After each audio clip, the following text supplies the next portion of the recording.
Yama, I'm Jack, and this is Newsbreak. Tomorrow marks 2 years since Russia invaded Ukraine, upending the lives of millions of people. Justina went along to meet some young Ukrainians who have come to Australia to escape the war and found out how their lives have changed. Take a look. For these kids, classes at the Ukrainian Community Centre are all about learning and celebrating their culture. It's also been a great way to support each other. This school is so important to me because only here I met most of my friends. Here is Ukrainians that same as me, have same story. Tomorrow will mark 2 years since their lives and the lives of millions of other people were changed when Russia invaded Ukraine. When the war started, it was 24th of February 2022. It was scary. I couldn't believe my ears, eyes. I was like having my breakfast and like we kind of didn't know what to do. When my mom said that war started and I asked, do I need to go to school? Yeah, and she said, obviously no.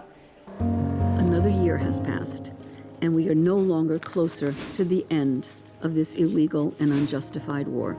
Hundreds of thousands of people have died in the conflict, and more than 6 million people have become refugees. My life has changed a lot because we flew to this country.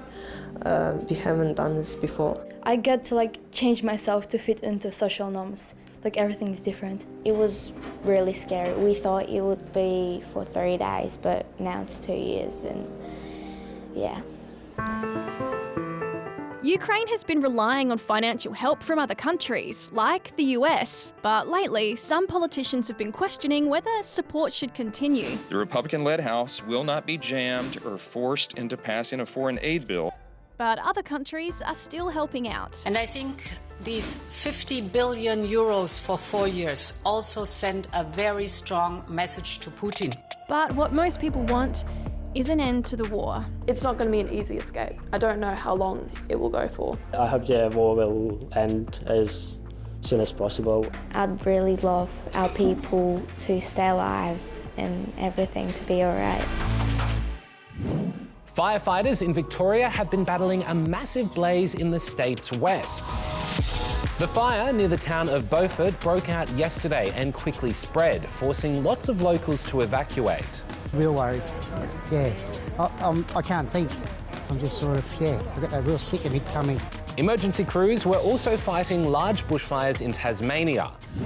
Now it's time to head to the moon, which today got a new visitor. Here's Kushi with all the action.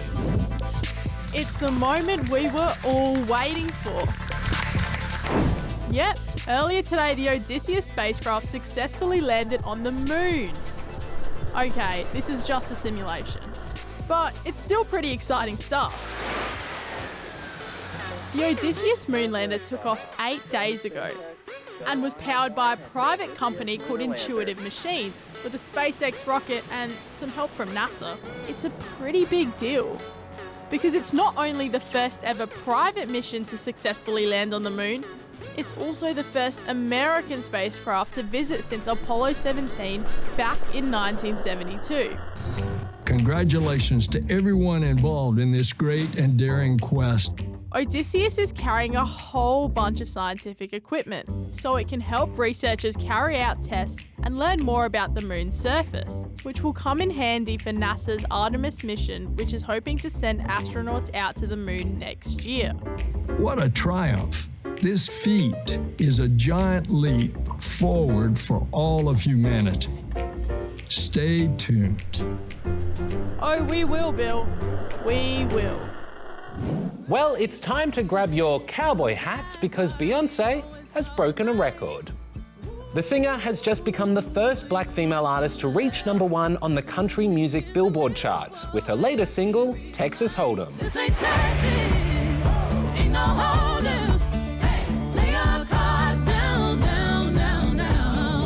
Well, like Beyoncé would say, yee-haw. Have an awesome weekend and we'll see you on Monday with more news. Bye-bye.